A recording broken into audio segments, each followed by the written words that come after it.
Right guys, welcome to another Southend Dog Training podcast, and this week's special guest, Victoria. Some of you may actually know her as Endurance with Darcey. It's me. That's her Instagram handle, and that's how I actually first discovered you. Have you been on a podcast before? I haven't. This is my first one, so thank you very much for inviting me on. I love it. We've had a couple of people coming on for the first time. So, for the audience that may not be familiar with who you are, can you just give the guys a little bit of background about yourself? So, I do basically horse riding videos, and my main point of focus of my content is the Horses versus Dogs series, where I try and highlight issues between horses and dog walkers and try and raise awareness about what's going on up and down the countryside. So that's really what I do, and I obviously post horse content in general for people to watch. Yeah, that's perfect. So that's one of the reasons why obviously we've got you on here. Obviously there's been a rise in attacks on dogs, on horses. It seems to be, the age-old adage used to be cats versus dogs, but these days it seems to be more horses versus dogs. And obviously we're going to get to that later on, why the attacks are happening more and more, what we can be doing to prevent it and things like that, what dog owners can be doing differently, what horse riders could maybe be doing differently. Absolutely. I think it's a nice crossover podcast that hopefully the audience will enjoy and hopefully learn something. Definitely. Maybe somebody watching it may not necessarily know the dangers of letting their dog off lead with no recall. Yeah. And things like that.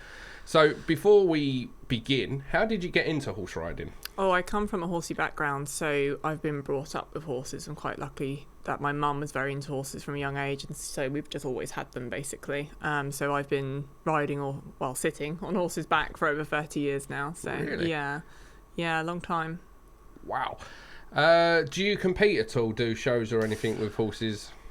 So I did my first show back last week, beginning of this week, with my young horse Leo. He's only 2 years old. But previous to that, I used to do a little bit of endurance and a little bit of dressage with the horses, but very infrequently. I'm not a regular competitor.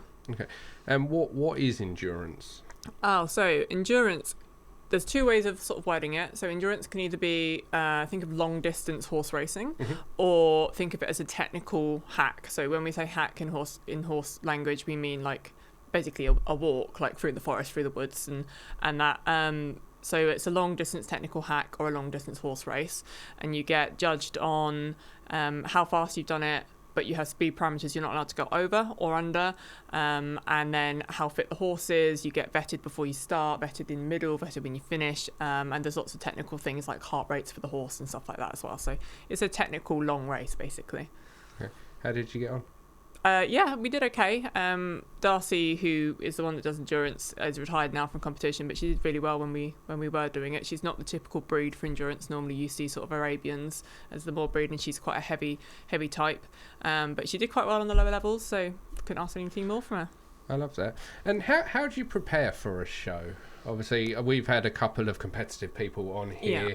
You're the first horse rider that's come on here, but we've had a gymnast on the podcast. Yeah. We've had the world's strongest woman on a podcast, and I always like to ask them the question, because maybe the audience at home, it might not be necessarily horse riding, but they might be competing in something. How do you prepare for competitions and stuff like that? So it depends really what you're doing, because each showing type in each discipline in horses is very different. So I don't compete in show jumping, and used to do dressage.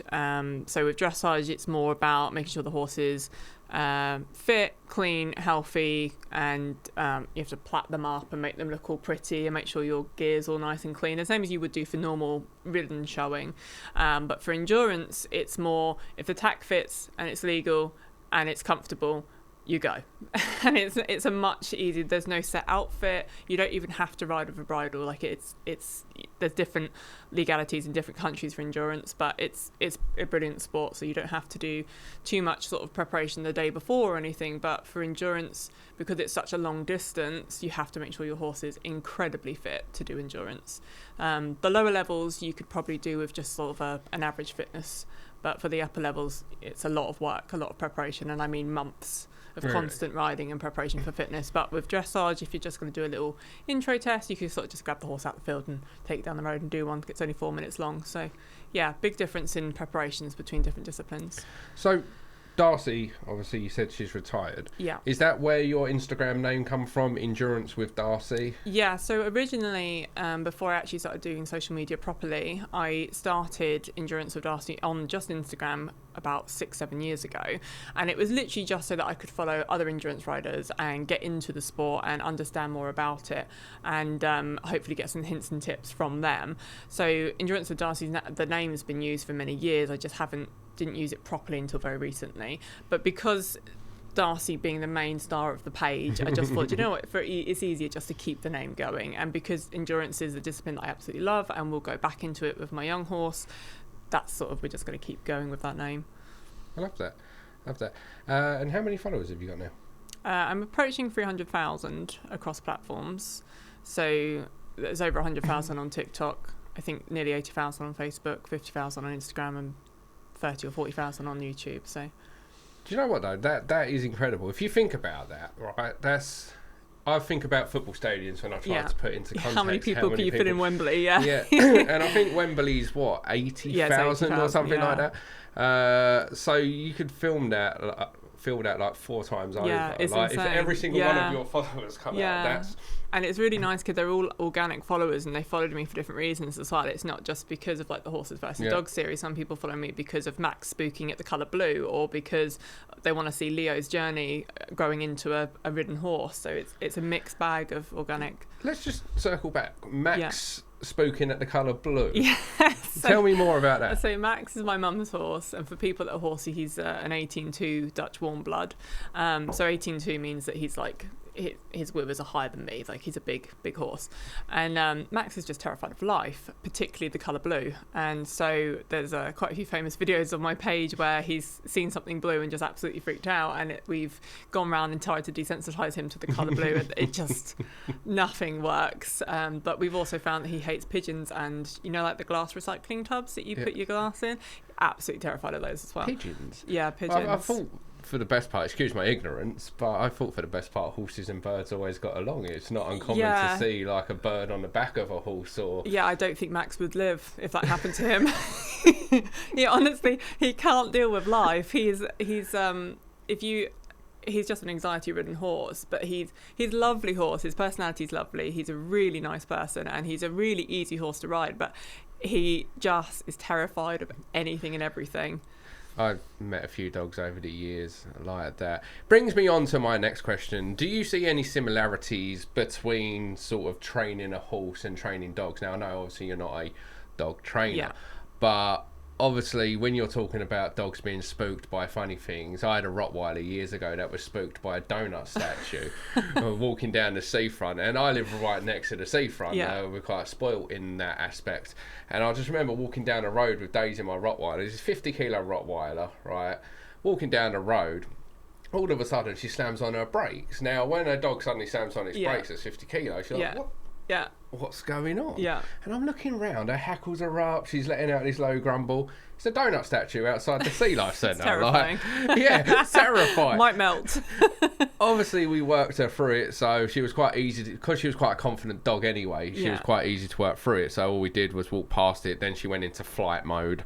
So I just stopped, we walked back through it again, she went into flight mode, so we stopped, we did it a third time, and she walked through nicely. I made a big fuss of her, and then the donut statue was no longer as scary, which is a good tip for guys watching at home. If you've got a dog that gets scared by something, don't just rush past it. As much as your dog wants to rush past it, if you rush past it, then next time you see it or something similar happen again, it's going to happen again. So obviously it's not uncommon for dogs to be spooked by strange things. Obviously it's not same uncommon with the horses. Do you see many similarities? Yeah, there is quite a lot of similarities, especially if you think of like positive reward based training and things like that. We are moving more in that direction with horses. Traditionally, horses are trained with pressure and release systems. So for people that don't know, they are taught to either give to the pressure, basically. So if you put your leg on, it's they move away from the leg, if you see what I mean. So that's our traditional way of teaching, and we still do a lot of pressure and release system now, but we are moving towards positive reinforcement and treat-based training. It works for some, it doesn't for others, the same as you've got to switch up your training for dogs, I guess. If it doesn't work for one dog, you change it around for another one. But there is similarities, definitely, when it comes to desensitization, like with the donor. I can walk Max past something blue 100 times and he'll be absolutely fine, and then on the 20th time he's like, no! But, it does work differently for different horses, and I'm currently training the young horse with a mixture of positive reinforcement and pressure and release, just so that whatever works best for him in that situation is what's used. So for me, pressure and release seems to be like a universal language, because it's something that we very much use with dogs. And again, you all have some dog trainers out there that don't agree with the pressure and release. They'll call it forcing the dog, if you will, and stuff. But pressure and release is one of the easiest ways of teaching a dog to say follow that lead. So instead of the dog pulling and choking itself, the dog's learning when it hits the end of the lead to yield to that pressure. That way you have a much more enjoyable walk, and you can guide the dog, steer the dog out of trouble and stuff like that. What you said about pressure, I have an actual funny story about horses. So one of the first things I was taught when I got on a horse was to not squeeze my legs if I panic. Because you've got to go faster. And I was actually a little bit scared of horses when I started training dogs, mainly because the only time I'd ever seen a horse was like from behind a fence. And they're big animals. They're huge. They're huge. And I kept having jobs that had me go into stables to work with dogs that had issues with the horses at the stables. But that meant I was constantly around horses, but there was no longer necessarily a fence between us. So I'm working with this dog, and I've got a big freaking stallion walking towards me. It's a bit intimidating. So I traded off 3 dog training lessons for horse riding lessons. And I started by walking a horse, and because I was a bit nervous, I grabbed the reins of the horse and went to walk, and the horse went, nope. And I was like, oh, it's not following me. And then I was like, right, it's a big dog. Deep breath. Let's go. And the horse followed me. Like, obviously, they're picking up on their energy. Anyway, fast forward to now it's my time to sit on a horse. And I'd done this a few times. And then Sam said to me, the person who was teaching me, are you ready to ride the horse by yourself? And I was like, yeah, I think so. And we're in a menage. And this is the way I'd describe it is a big gypsy horse. Big cob. Quite lazy. And anyway, it's almost like they knew when Sam unclipped it, because as soon as she unclipped it, that horse decided to do some laps. And of course, the first thing I do is just squeeze my legs. You got it even quicker. Luckily, it had 3 laps around the menage before it got bored. But if you're ever riding a horse and they tell you not to squeeze your legs, there's a reason for that. Keep your legs off. But very quickly, obviously, energy is something that they pick up on. How do you deal with a horse that is just maybe aggressive is the right word, not responsive to... So horses are only normally aggressive if they're trying to communicate something with you. So when it comes down to simple things like biting, I got bit the other day at work because the horse is very sensitive about her rugs being done, and she's telling me I don't want the rug on, or I want it off quicker, whichever way it was. And her way of communicating that I'm annoyed with this is to bite or put her ears back, or that's their communication, it's their body language. And you'll see it in a herd environment. Horses often communicate like that with each other. It's a physical movement, or they'll move around and away. It's all very physical body language, because obviously they can't talk the same as dogs. I forgot where we were going with it. What was the question? Sorry, I forgot where we were going with it. How you deal with a difficult... That's okay. How you deal with the difficult horses. It totally depends on the situation. So if I've got a horse that's being aggressive, for me personally, I try and work out what it is that's making them aggressive, and try and take whatever that stressor is away from them, because they can't communicate it another way. If it's a horse that's sort of got scared and they're flighty, say I'm out on the road and it suddenly got spooked by a lorry or something and it's no longer listening to me, we have to stay calm as people. That we can't raise our level to the horse, because they're never going to come back down. And if you imagine trying to have a fight with a 50-pound dog, imagine what it's like having a fight with a 500-kilo horse. Like, you can't win. You're never going to win that argument. So you have to just go back steps until you can get them to calm down. And it's very difficult, because in a heightened situation, like if you are on the road, all you're thinking about is your safety as well and other people around you. So to get the horse to settle down and come back to you, it probably comes down to more experience and knowing that horse yourself. I wouldn't put myself on a horse I didn't know, or know what the horse was going to be like, and go out and put myself in a situation where I could end up in problems or in some sort of danger. And I think it's knowing your limits as well. A lot of people go, I can walk, trot, canter, so I can get on any horse. It doesn't work like that in the horse world. Knowing your limits, I really, really like that. Yeah. I have the utmost respect for any dog trainer that works with a dog and that maybe is a bit challenging, and then they say, do you know what, I can't do this. Yeah, you have to know the problem where a lot of people are failing in the dog world is they hit their limit and then they'll write the dog off, saying, oh, this dog can't be helped, or this dog needs to be euthanized, or things like that. And that kind of grinds my gears a little bit.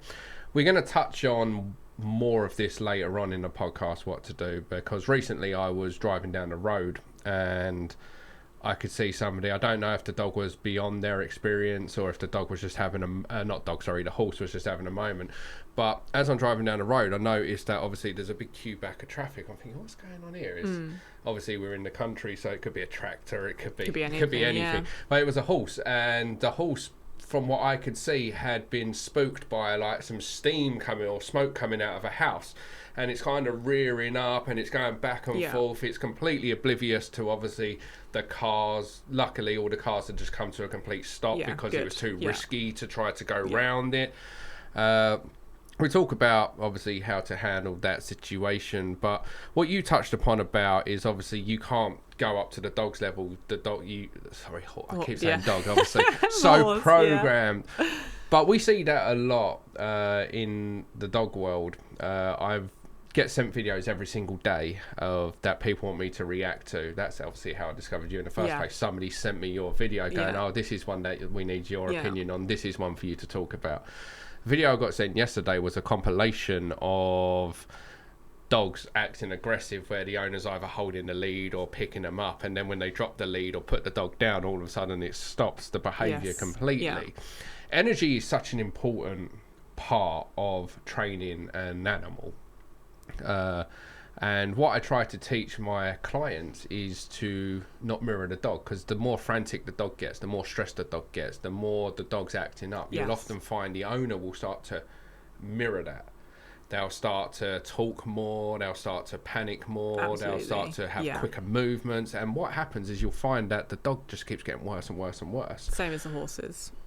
When I take the lead from the client, I do the exact opposite. The more worked up the dog gets, the more I stay silent, the more I just calm everything down, because I want the dog to feed off of my energy and my confidence. And I'm guessing, obviously, that's very much... it's very much the same. And I think as humans, sometimes when we're in situations like that, it's really difficult for us to regulate our emotions, especially when you know how dangerous it could be when you've got a 500-kilo horse at the end of a rope that's suddenly not listening to you, because it's you and everyone else and the horse that could be in danger. And it's really difficult to just go, okay, how can I quickly get this under control but safely, which is going to be the least... It is that remaining calm in chaos. It's one of the hardest things to achieve, and when you master it, everything becomes like a little bit easier. In my experience, though, I find that the best dog handlers are often ones that have either owned horses, worked with horses, done something with horses in some way, shape or form. That's nice to know. They may not necessarily know it at the time, because the amount of people that have got horses, like, that if they fall on you could effectively crush you. That if they want to take you, you're going. We're going. You've got this massively magnificent, powerful animal. But then they'll bring me like a Staffy or a French Bulldog or a Jack Russell or something like that, and they're getting dragged all over the place by it. And when I stop and go, what would you do if this was a horse? Like, how would you... They're talking, it's okay, and they're talking, giving the dog all these different commands. I'm like, what would you do if that was your horse? I was like, well, I wouldn't take that. Like, why are you doing it for a dog? Yeah. And as soon as you tap into that side, that's when all the of a sudden experience comes from. it is, because a lot of people that have worked with horses know how to remain calm in the face of chaos. Yes. Yeah, for some reason they haven't pieced that puzzle together with the dogs, but as soon as you tap into that side, suddenly they become such good dog handlers and things like that. While we're on the topic of horse training, dog training, the dog training industry is a bit of a mess right now. Yeah. Like, for every video telling you to do something, there's another video telling you why you shouldn't do it. There's a lot of dog trainers now whose sole pages on social media is just tearing down other dog trainers, telling people why you shouldn't be doing this, instead of using their page to educate people on what they should be doing and show their work. And that's what we've always prided ourselves on. We've always tried to pride ourselves on the videos that we post have some sort of humour and or educational factor. Absolutely, yeah. Whether it's me reacting to your video, what the dog owner should be doing in that situation, whether it's me doing a video how to stop your dog running out the door, it's all about educating. But it's a very bitchy industry. Do you find that in the horsey world? Do you find that there's a lot of bitchiness in it, a lot of jealousy, resentment, whatever you want to call it? Yeah, I think because the horsey world is such a broad spectrum, what they do in America is, like, they back horses very young, they break them in when they're 2. It's always sort of looked down upon. And then when you see it happening in the UK and people don't relate that same thing happening in America as they do with the racehorses in the UK, they get shunned for it. And there's lots of little examples, like certain people will say, oh, you can't use spurs if you're riding. Well, actually, there is a place and time for spurs. My mum uses spurs because she is an older lady. She won't like me calling her elderly. She's an older lady with a health condition, and to get the connection with such a big horse like Max's, she just needs a tiny little bit of extra leg room to do that with. So for the audience watching or listening at home, what are spurs? So spurs are little metal or plastic studs that basically hook to the back of your riding boot. So when you're on the horse, it's just, imagine it as just like an extension of your heel. That's what it's meant to be. So it's just a little extra bit. You can obviously, the traditional sort of cowboy spurs have got like the things that spin and they look like razors and they look horrible, but traditional spurs in the UK used for dressage, they're just literally a tiny little stud extension. They're not sharp, they're blunt little stud extensions, and they go on the end of your heel. And it's just little things like that, like there's a time and place for different contraptions and equipment. There's certain equipment I wouldn't ever use, but it's equipment that other people use on a daily basis. And I think the issue is that people look at a lot of stuff in the horse world and see immediately that it's abusive, but a lot of stuff actually is only abusive if it's used by the wrong person. And I guess probably the same with the dog world. Yeah, well, obviously this is what I loved, because obviously as we dig into horses, there's always going to be throwback similarities to dogs. And it reminded me of a client I worked with. She was in her late 70s. She had a Jack Russell. Now, most people aren't going to get dragged down the street by a Jack Russell. No. Yeah. They are strong little dogs, and they pack a punch if they bite, right? And I love them. Like, I've got a soft spot for those terriers. But this lady had been pulled over by her dog, and it had tripped her over, and she was actually put in hospital because of falling over her dog. So I suggested a training collar, which is obviously, in the dog training world, can be frowned upon. Loads are for it, some many are against it. And you might think it was a little bit overkill, say, for a Jack Russell, because you could walk a Jack Russell, I could walk a Jack Russell. But the reality is, it was a situation, it was a safety thing, like, because if she gets pulled over again, she might not be coming back out of hospital, and then who's going to look after the dog? So, like I said, there's a time and a place for everything. It's not a one size fits all. And it does depend who's using it. And what the purposes of it is for. It all comes down to safety and training at the end of the day, doesn't it? Yeah, well, that's it. I always say it's not the tool itself, it's the tool behind the tool. Like, for example, if I post a video of a extendable lead, a flexi lead, the amount of people, I hate those leads, they should be banned. Can't use them. Why?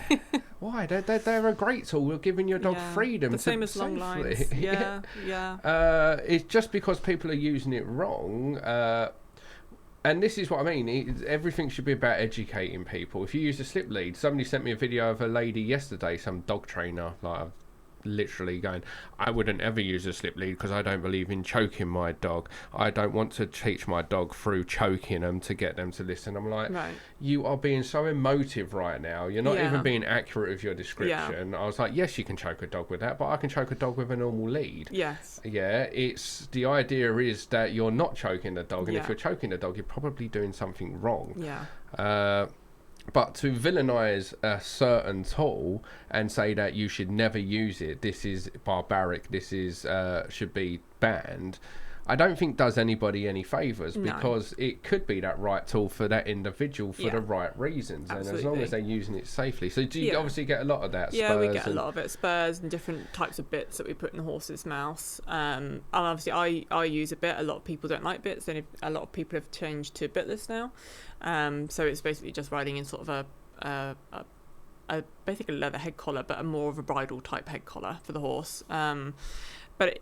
Different bits have different mechanisms, and they put pressure in different places, and they do different things. And you get ones with nutcracker actions in the horse's mouth, and then you get ones that rotate for leverage, and then you've got ones that put pole pressure, which is the top of the horse's head. And there's all different mechanisms that these things create. And I think as long as you're educated enough to know what you're using and how you're using it, and whether it's suitable for your animal, and whether you're using it fairly and appropriately, and I think that's the most important thing.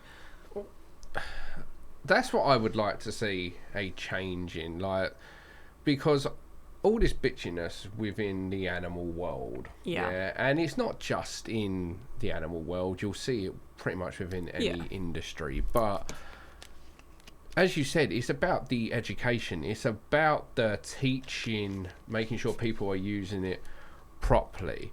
Like, there are so many people against certain training tools in dog training, but will use other training tools completely blindly. Like, the amount of people I see using halties or gentle leaders on their dogs, which is probably the closest thing to what you would kind of similarly use on a horse, I'd imagine, something that goes over the snout to give you control. I'm not against those by any means, but I see so many people with their dog pulling them, but it's not pulling them to the point they can no longer walk the dog, but the lead is still tense. And if that lead is still tense, just because the dog's not pulling you over anymore, if that dog is pulling and that lead is tense and it's on a head collar, it's still uncomfortable for the dog. The reason it's not pulling as much is because it can't anymore. But you haven't used the tool properly, because if you've used it properly, you should be walking with a loose lead, not a tight lead. And these things have to go with training. It has to come hand in hand. We have to be educated to use them properly, use them efficiently, and also train the horse or the dog as to what that is, what it should be used for. And it does come down to training as well. They've got to go hand in hand. You can't just stick something on it and go, oh, that fixes it. The amount of people that will come to me and go, oh, I've got a slip lead for my dog, but it didn't work. I'm like, well, let's see. Put the slip lead on the dog, and very quickly it's like, well, your dog doesn't understand what it is. I'm like, did you just put it on your dog and go for a walk? I was like, yeah. I'm like, well, that's why it went horribly wrong. Because as soon as it tightens, of course the dog's going to try to escape it. It's like, oh my god, it's tight. Let me try to escape. I was like, and then I spend like a little bit of time teaching the dog what it is, and then the dog walks nicely. I was like, the tool wasn't the issue. It was the fact that you just put it on it thinking that it's going to fix the problem. Like, education is key. And the training, you've got to train at the same time. The same with horses. I can't just stick a metal thing in my horse's mouth and expect him to understand what it does. Like, I have to even build up to the point of them putting it in their mouth. Like, there's all that training beforehand, them accepting a bit and accepting it comfortably and getting the right size and shape for their mouth. Like, it's all different. So, and again, I think that's very similar to, say, that of the halty, because so many people put a halty on their dog, go for a walk, and the dog freaking throws itself on the floor, tries to rip it off its face, cuts all its nose up. I'm like, did you spend time putting it on treat, taking it off, putting it on treat, taking it off? And again, I'm not against halties. I'm not against any training tool in dog training. I'm against cheap versions of training tools. Ones that, again, like a cheap lead that could snap if the dog pulls.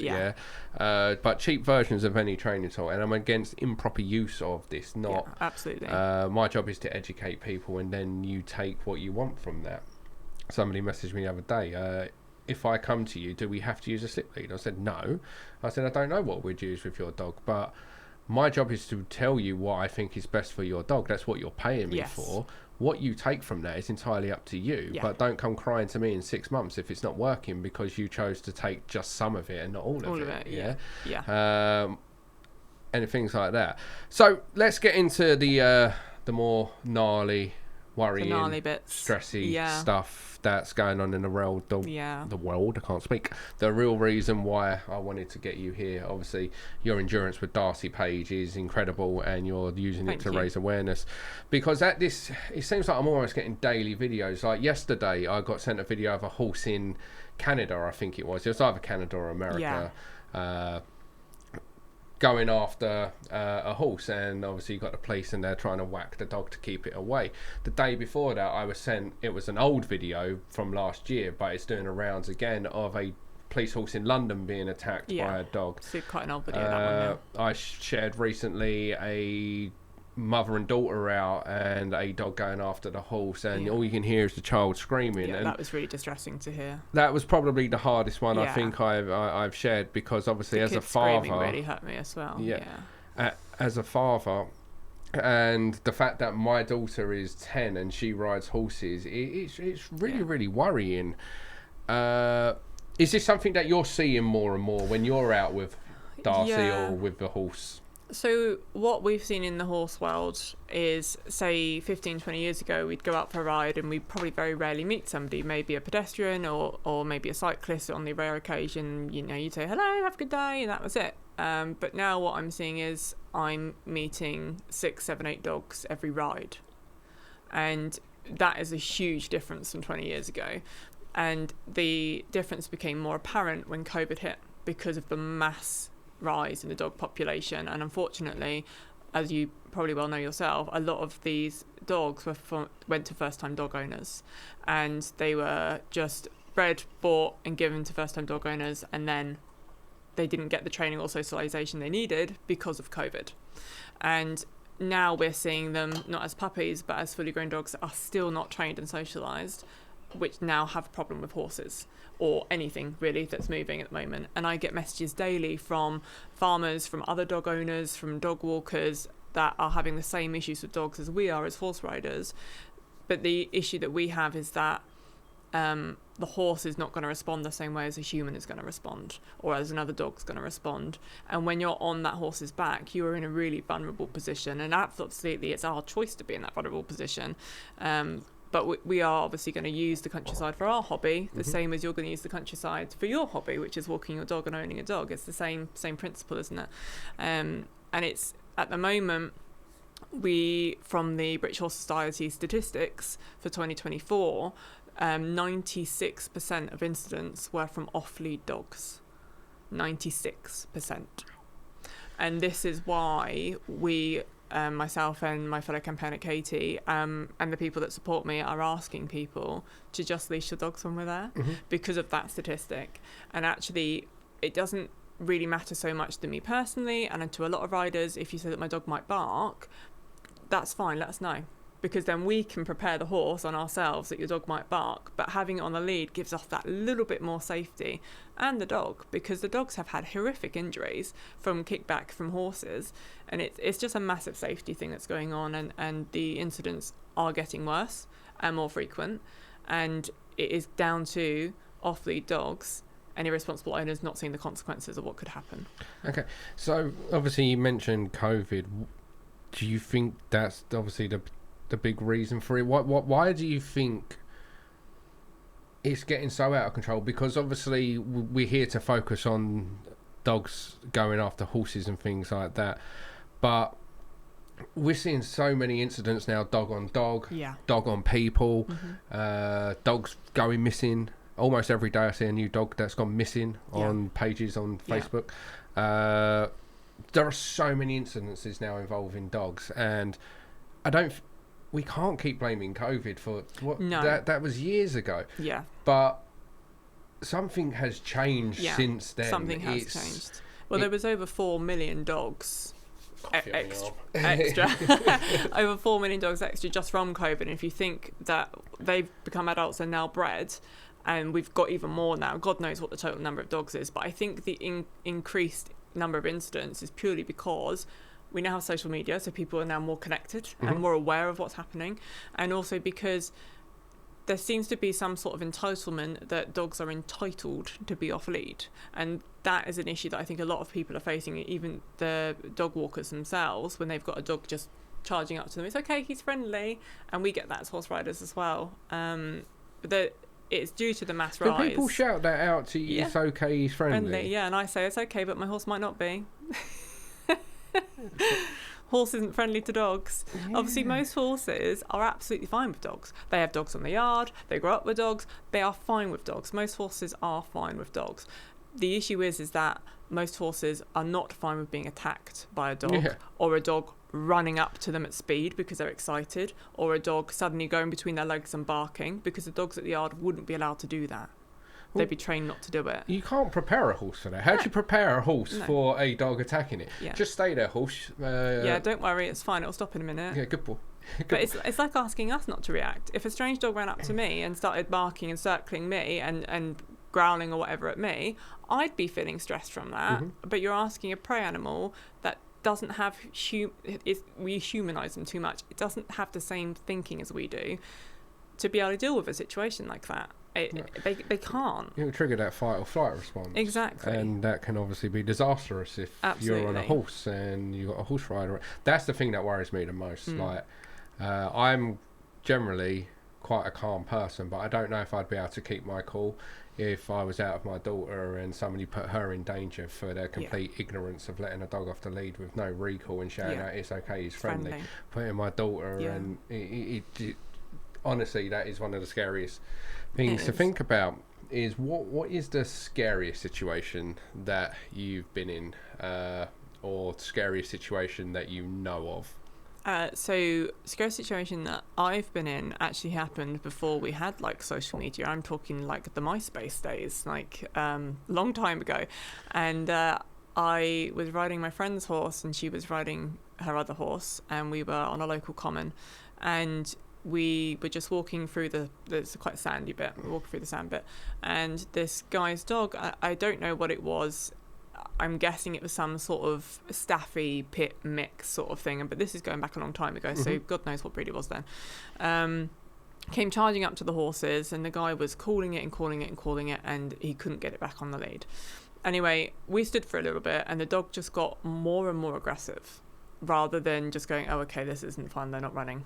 It actually got more aggressive, and the guy finally caught up with the dog and was chasing it around the horses to try and, get hold of it.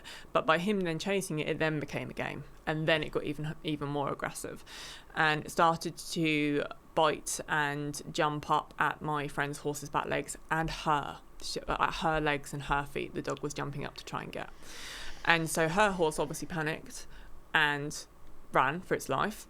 The dog wasn't interested in the horse that I was on. I don't know why, it just wasn't interested, but obviously now that horse has run, the dog's then chasing. So the dog's chasing, the horse is running.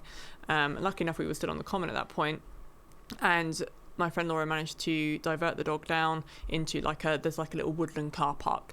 So she ran down into there and managed to stop the horse. The dog's obviously gone flying after her. I've then gone flying after the dog, and the dog owner's sort of waddling around in the background trying to keep up, still screaming and shouting at the dog. Got down to the car park, and the only thing I saw was the dog locked onto the horse's hock. So the hock is the back leg of the horse, it's the knee basically reversed the same as it would be on a dog, and the dog was locked onto the horse's hock. And Laura dismounted as quickly as she could, because at that point the horse is bucking and trying to kick at this dog, and this dog was just being shook like a doll, and it still didn't let go. And so she was trying to hold on to the horse then from the ground while trying to get the dog off, and obviously then the horse is spinning and bucking at the same time. And eventually the horse reared up and managed to kick the dog as hard as it could, and managed to get it to let go of the leg. There's blood now all over the floor, because obviously it's gone everywhere from the dog and from the horse, and the dog's got up and gone back.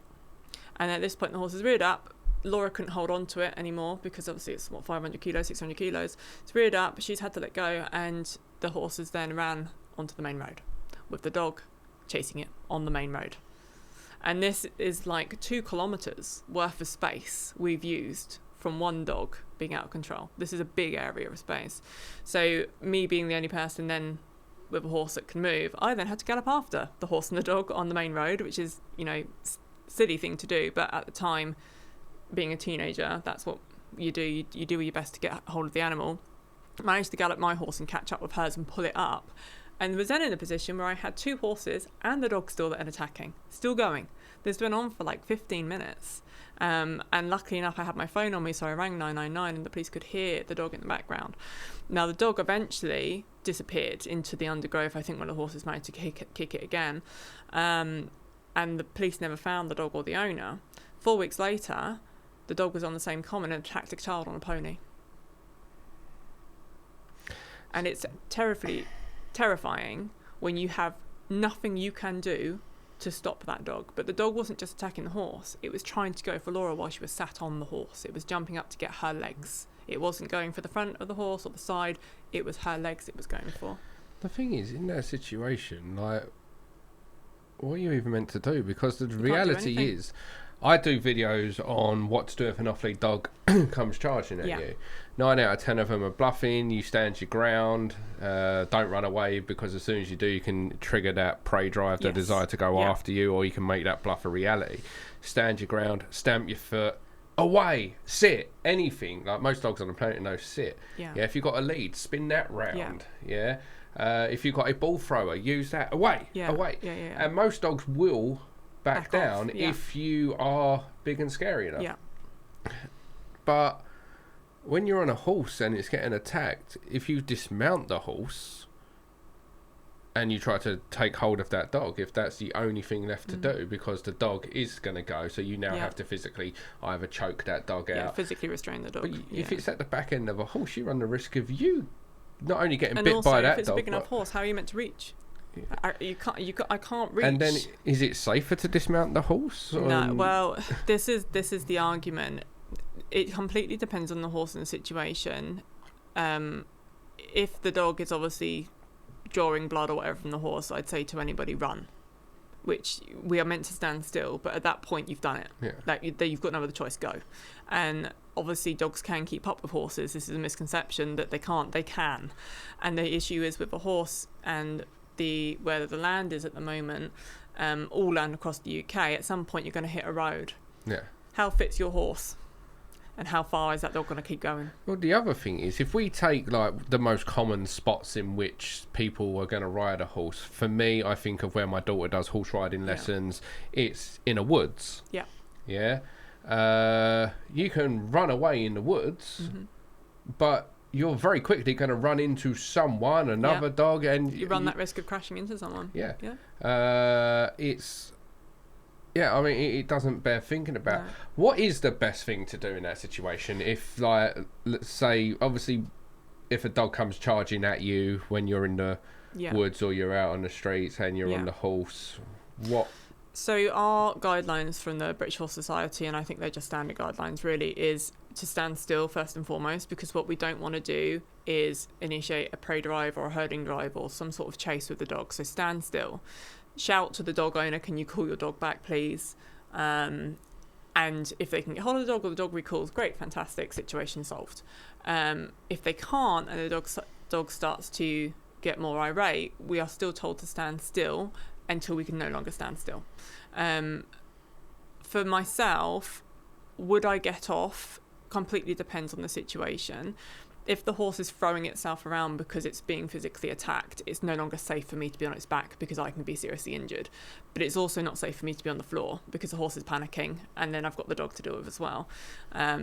It's a really difficult thing to do, but it's just about knowing the environment as well. If I can see a dog and owner in the distance, I go back to a walk and I'll shout out horse at the top of my lungs so that they're then aware I'm there. And most people go, oh, hang on, grab their dog, put it on the lead, sorted, no issues for anybody.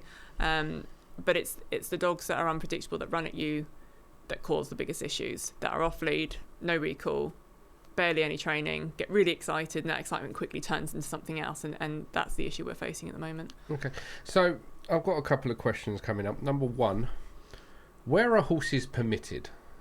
That's a really great question. So horses are permitted obviously on bridleways, byways, common lands. Some common lands require a permit. National Trust actually just recently got rid of a lot of their permits, which is great for us as riders. And permissive or historic footpaths. So most footpaths we are not allowed on. By permissive, I mean if it's private farmland and they have a footpath running through it, they're obviously going to ride their horses on that, aren't they? Yep. So yeah, byways, bridleways, common lands, National Trust woodlands, things like that, anywhere where there is a bridleway or historic knowledge of usage of horses in the area. So we are not allowed on footpaths unless they have the keywords historic or permissive. Okay. Pavements and things, pavements, sorry, but roads and things. Yeah, we're allowed like on the roads. You could take if the horse was here, you could take it straight out onto the road. Yeah, so we can ride anywhere other than where we're told we're not. So you can't ride on motorways, you can't ride on A roads. But we can ride on national speed limit roads. Most of the countryside lanes are national speed limit roads, you know. Which brings me on to the second question, is obviously, with that in mind, where horses can go, it's pretty much everywhere that dogs can go. Absolutely. Within reason. Yeah. So the chances of encountering a horse at some point is not a case of if, it's a case of when. Mm-hmm. So what would you like to see happen, in a sense? What do you think dog owners, I'll give my opinion in a minute what dog owners can be doing. What do you think as from the horse standpoint, from a horse rider standpoint, what do you think would make this better? What do you think would change this? I think if you are knowingly going to take your dog into an area where there's obviously going to be horses, so I always say to people, if it's a bridleway, you must foreseeably know that you might meet a horse, that it's designed, that's our path for horses, you're probably going to meet a horse at some point on that bridleway. If you're going to take your dog somewhere where it's never met a horse before, or it's unsure with them, then you as a dog owner need to be prepared that you might meet that horse. And just by looking around you, making sure that you haven't got headphones in so you can hear, like for me, I shout horse so people are aware that I'm there. If there's evidence like horse tracks through the mud that are fresh, just being aware of your surroundings and having that lead ready and that dog not out of your sight, because that's another thing that happens a lot, is dogs just, they're disappear in the undergrowth and the owner keeps walking because they're chatting to their friends or whatever, and they're not aware of what their dog's doing, and then suddenly a horse has come around the corner and then you've got a horse and a dog and an owner 200 metres away. Yeah. And that's what's happening. So it's just being aware of your surroundings and being able to use that lead and establishing a recall, some sort of recall. And if you can, desensitization or socialization with horses would be fantastic, but not everyone has access to a horse. But knowing that you could meet one, actually ask the rider. I've stopped many times for dogs and said, do you want them to say hello? If your dog's not used to horses, come and say hello. Do it in a nice calm way. It's all controlled. My horse isn't going to worry about it. If the rider says no, there'll be a reason why. Maybe their horse isn't great at standing still for a long time. But just getting that socialization would be the most fantastic outcome, I think, for dogs and the horses and everyone involved. Okay. Yeah, I'm yet to really meet. I've met a couple. But 9 out of 10 horse riders I meet when I'm out and about with dogs are always very chatty, very happy. I think, if anything, they're relieved that, because we do pack walks in the woods and we'll frequent the same woods that horses frequent, and we know we're going to encounter horses, so all of our dogs are on the lead. And if we see horses, same as if we see another dog walker or we see a cyclist or a member of the public, what we do is I'll have someone at the front of the pack walk and they will shout horse or bike, and then what happens is we'll all move over to one side to make sure there's plenty of space for that person, because we're taking a large group of dogs through the woods. We don't want to intimidate the public, so they're all on lead, they're all under control. It's perfect. But we get such a nice reception from the horse riders and everything. They're like, thank you, all those dogs are well behaved and everything like that. But yeah, a lot of them seem... And that's a perfect outcome. That would be brilliant if everyone could do that. And it's not because we feel like we're entitled to be there over the dog. It's absolutely not that. It's about the safety and the sharing of the space. And I think it's much easier for a singular person and the dog to just step slightly over than try and fit a massive horse into a small gap to go round. And I'll always stop for people to come through. If I'm in the bigger space and it's a narrow path, I'll wait for you, you come through. And it's that simple. It's just that communication. It's getting that communication between people. What you said was spot on. It's sharing that space. Yeah. because I've got a question that will probably answer this in a minute, so I'll elaborate on it a little bit further. But when we're sharing that space, you have just as much right to walk your horse through the woods, or to walk your horse, as that dog walker has Absolutely. to take their dog, as that person has to cycle their bike through the woods, as that mother has to take their child through the woods. Absolutely. Yeah. So I think it is just much more about that, because obviously this is affecting horse riders, but the amount of dogs that run over to strange kids that they never met, and you see kids running off screaming. I sent a video of that the other day, like a Labrador type dog run over to a kid, and the kid's running off screaming, which is only exciting a dog. Now, granted, the kid shouldn't run, but it's a kid. Yeah. It's a small kid, 3-4 years of age. And the dog's their height, isn't it? It is scary. Yeah. And then the audacity of the person to turn around and go, "Oh, he thinks it's a game. Just get him to stand still." It's not. It's really difficult when you see videos like that, because I think people just are either ignorant to it or just not educated enough to realise what's going on with their animals. And I wouldn't personally take one of my horses out until it was ready to go out. And it takes a long time, a lot of training, a lot of desensitisation and socialisation with the general public. Like, I post videos of people coming and meeting my horse because he's a baby and he has to get used to these things going on. And it's a vital piece that's missing at the moment, I think. Yeah. So, I mean, the reality is, when I say that a lot, I'm going to get a T-shirt. The reality is.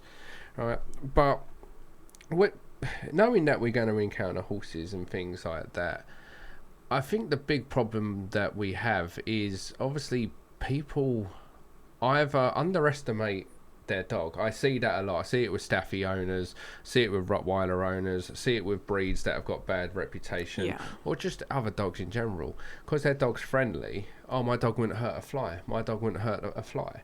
And that's not a disrespect of anyone with a Staffy. It's a Staffy that started Southend Dog Training before anybody starts to go, "He doesn't like Staffies." No, Staffies and Rottweilers are my breed. Rottweiler is the first dog you see. That's the silhouette of a Rottweiler. So I can talk about it.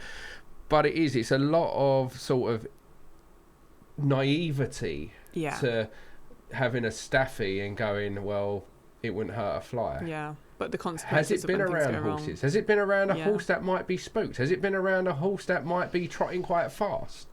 Yeah. Because your Staffy might be fine around other dogs, or it might be fine with children. But have you tested it around horses? If the answer is no, then make sure that if you're letting it off the lead, it has a solid recall. Yeah, and that's not just Staffies. That could be any dog. Do you notice particular breeds, same breeds, or is it? It's mainly the smaller dogs, sort of medium to small dogs. So your Jack Russells, your Cockapoos, those sort of dogs that actually have the least amount of training, in my personal experience. The best dog I ever met actually was a Rhodesian Ridgeback. Perfect recall. Moment the owner saw me, called it, span on the 10pence, ran back. And that's no easy task with a Rhodesian Ridgeback, a very independent breed that's quite happy to mooch around and do its own thing. And Golden Retrievers, they've always been pretty good. There isn't really a specific breed that I've had more issues with than others, but it is mainly the size that it seems to be more of an issue, as the smaller dogs are just not receiving the same amount of training, unfortunately. Yeah, and I think that's actually a very common thing when it comes to dogs in general. Like, if you get dragged down the street by a German Shepherd, you're much more likely to contact a trainer, whereas if you're getting dragged down the street by I don't want to say Jack Russell, because the only reason I mention Jack Russells is because I love the breed, right? So I will say dragged down the street by a Cockapoo. It's not going to have the same effect. No. A Cockapoo jumping up at you versus a Great Dane jumping up at you. You're gonna, one of them you might even reward by, "Oh, how you doing?" Where the other one you're definitely going to push down because you could be knocked over. We definitely see a correlation in small dogs' behaviour being excused way more than big dog behaviour being excused. People will actually laugh if you've got a Chihuahua kicking off. People go, "Oh, he thinks he's a Rottweiler." And they'll excuse it. Whereas if you've got a Rottweiler kicking off, people are like, "Oh, my God, that's dangerous." And of course, don't get me wrong, you have it on both ends of the spectrum. You have people that get dragged down the street by their dog, can't walk their dog's lunging at everything, and they still refuse to muzzle their dog even though it has made attempts to bite or has bitten. It's a responsibility for the dog as well, and I think that's what people are missing, is that they are morally and physically responsible for their own animal. Yeah. And if that animal is going to get itself hurt by either biting something and then unfortunately it's a person it bites and that's that, or if it goes for a horse and the horse kicks it, they are responsible for it. And people are missing that. It's a legal requirement to have your dog on a, well, not on a leash, sorry. It's a legal requirement for your dog to be under control at all times. Yeah. Yeah, and your dog could effectively be taken away because the laws are quite blurred these days. Like, all your dog has to be doing is shown to be threatening. Yes. And that is a term that's used loosely. Yeah. A Newfoundland that fear. jumps up and knocks somebody over Yes. could be classed as a dangerous dog. Yeah. Definitely classed as a dog that's not under control. Yeah. When it comes to dogs and horses, I think if you've never had your dog around a horse, never seen a horse, and you're letting your dog off the lead, you're putting a lot of hope in that it's all going to go well. Absolutely. Yeah, because if you live somewhere where you say you're never going to experience sheep or things like that, or you just go to a public park with your dog and your dog's recall's good in that, then great, right? But if you go places where you are much more likely to encounter livestock, much more likely to encounter more horses, wildlife as well. more wildlife. That doesn't mean because your dog recalls really well in a park that it's going to do it when there's a deer in front of it. If it's never seen a deer, how do you know how your dog's going to what? Because you can call it away from its best friend, or because you can call it away from... We have a big problem with dogs attacking deer where I live, and the biggest issue with that is that the common runs parallel with an A road and there is no fence. So if that deer goes in that direction with the dog chasing it, your dog's on an A road. And it's the same principle with the horses. If a dog attacked a horse there's nothing stopping that horse ending up on that road. And not that we want to be anywhere near the road, but that is just how the land lays. But it's not just that, right? So you have this thing in the animal world. Horses have it, dogs have it, pretty much every animal has it, humans have it. It's called fight or flight response. Yes. Right? And when an animal goes into flight mode, they're no longer any form of common sense occurring. They will run straight in front of a car. Absolutely. They will run straight through a glass window. They will run straight through a person. When you have a dog chasing a horse and that horse may have gone into flight mode, or that deer's gone into flight mode, or that other animal... that horse is also kind of, that prey drive has now ignited, and for many times then that dog itself can get tunnel vision and will follow that horse across a road through a barbed wire fence. So not only that is now the horse is in grave danger, but so is the dog. And the general members of the public as well, like we saw in Wakefield back in January or February with the poor horse Loki.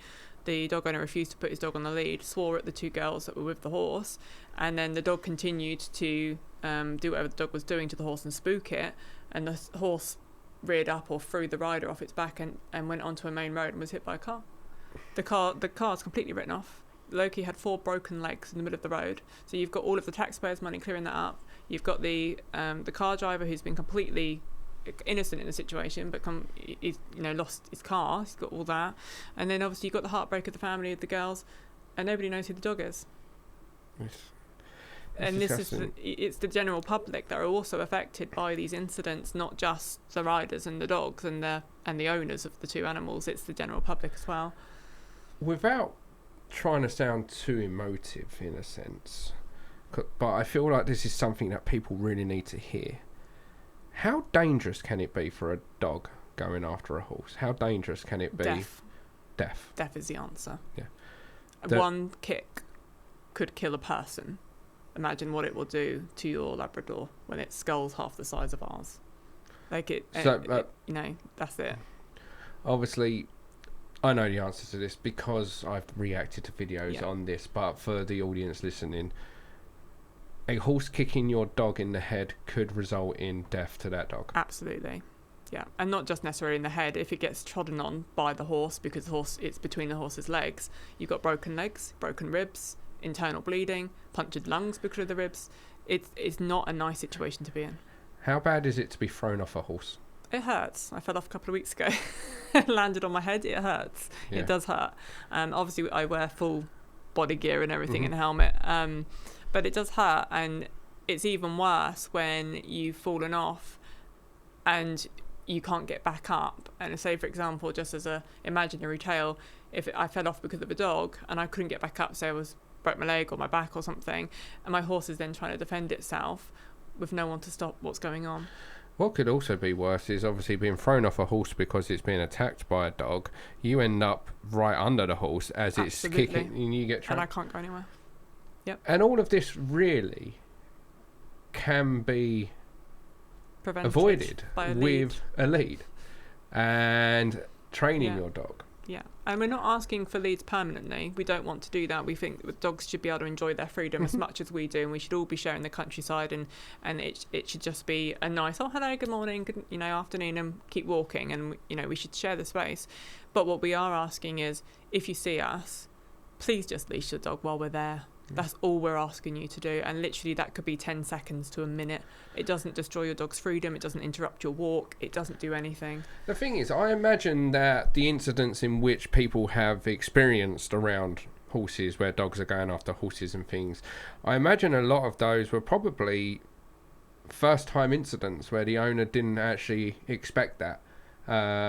Maybe Doris is out of her Jack Russell. It's Jack Russell again. Maybe Doris is out of her Jack Russell and it's seen a horse and it's gone after it, and she's obviously beside herself. Never seen that before. Yeah, unfortunately, that's not always the case. Though there's repeat offenders in my series. Really? So yeah, unfortunately, I've met the same dog 3 times on the same bridle way. If that 3 times, the thing is, I tell people, right, you're going to make mistakes in life. Absolutely. Nobody gets through life without making mistakes, right? The first time your dog ignores the recall, it goes back on the lead and you strip it back to basics. If you let your dog off the lead again, or don't go back to basics, don't put that dog back on a lead, or your dog's run over to somebody else and you've gone, it's okay, he's friendly and I'm really sorry, you now know that it's going to happen again. Yeah, absolutely. So to let your dog off the lead, I've just reacted to a video where I'm pretty certain it's the same person, where I think it was in London or somewhere, but it's a German Shepherd attacking a small white dog. Oh, and then in the same park, same dog. Yes, same German Shepherd. Now it's a black dog. Yes. Yeah, I don't know if it is 2 days apart, but again, that is a repeat. That dog hasn't got a muzzle on, it's still off the lead, and it's now attacked. That is now where I think that that dog should be taken away from you, and you should be going to prison. At that point, you're irresponsible. And there's no other word for it. Yeah, happens once, you can put it down to it's an accident, it's a mistake. Absolutely. Happens a second time, now you're just being negligent. Now you don't give a shit. Now you're being selfish. Yeah, now you don't care about your dog's future or the people that it's affecting. Letting your dog off the lead with no recall, in public spaces where they could run off and go missing, where they could run over to another dog, run over to a horse rider, run over to you're playing Russian roulette with your dog's life, because again, even the friendliest dogs on the planet might not be so friendly when they have a large dog bounding up to them and jumping all over them. Same as a horse can be friendly with dogs until that dog comes running over and starts jumping all in its personal space. Like I've said before, most of the horses are fine with dogs, but what they're not fine with is being attacked by a dog. We can't desensitise to that. I think if people started to understand that recall is a privilege, having your dog off the lead is a privilege. And not every dog is ready for that privilege just yet. It's not your God-given right to let a dog off the lead if it's got no recall. Your dog is your problem. It should never be somebody else's problem. It shouldn't affect anybody else. The same as horse riders, and I always talk about responsible riding. If there's a dog or a person or a cyclist, I'm back to walk or I'm stopped, because I have to be responsible for my animal and my safety and the people around me as well. And it goes both ways. We have to be, as a community of people that love animals, because that's what we all are, we're animal lovers, we have to be safe for them. We have to keep everybody safe around us, and we have to be, as riders, as accountable. I would never canter around a corner that I couldn't see round, because I don't know what's there. It could be a child on a bike, it could be a dog, it could be anything, a log down, I could crash into the tree, there might not even be anybody physically there, but there's always an issue. I would never put myself in a position where I could be the person that was negligent in that situation, and we have to take accountability as riders as well. We have to be better around dogs. The thing is, if you can't stop your dog running over to another dog, if you are repeatedly that person that shouts out it's okay, it's friendly, you can't stop your dog running after a horse. No. You can't. Because if you can't stop it running after something it sees on a daily basis, there's no chance you're going to stop it when it sees something foreign. No. And even if your dog doesn't run over and attack the horse, shouting out it's okay, he's friendly is not good enough. No. Because your dog bouncing around wanting to say hi, or think about how dogs say hello. Yeah. How do dogs say hello? Straight to the back end. Straight to the back end. That's the horse's engine. Where do you not want that dog to be? Exactly. At the back end of a horse, sorry. Yeah, exactly. So, so even if your dog is friendly and it isn't actually trying to, having it run over, you are again putting your dog and that rider in danger. Yeah. Nobody wants to be responsible for a rider dying. No. And no horse rider wants to be responsible because your dog died. No one wants you've got that. to live with that. Absolutely. And it's the trauma afterwards. I get lots of messages from riders that have been really badly affected by a dog incident, and no one's necessarily been injured, but the incident is bad enough that actually they don't want to go out in public anymore. So that hobby and that leisure activity that we all enjoy, being outside and enjoying the countryside, has been taken away because of an incident. And it just shouldn't be like that. We should all be able to share the space and enjoy it.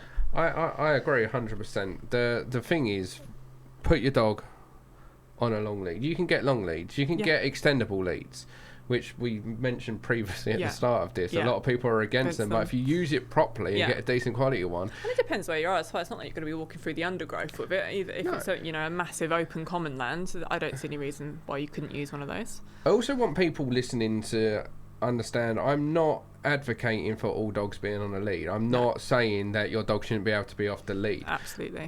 Because I know we do have people that just hear what they want to hear. Absolutely. Right? Yeah. But this is directed towards those that are irresponsible, those that let their dog off the lead without recall, those who don't realise that their dog, if it's never seen a horse, is likely, if it encounters a horse, to run over to it. Yes. Those people that think because their dog recalls in the same park they take it to 7 days a week is going to have the same recall when you take it somewhere new. It's not. Those persons that think it's okay for their dog to run over to a stranger because it's friendly, or to a dog because it's friendly, that is what this is ultimately about, because off-lead dogs with no recall are the number one reason why all of these incidents are happening. Absolutely. And the statistics show it. And it's not just for horses, it's for anything.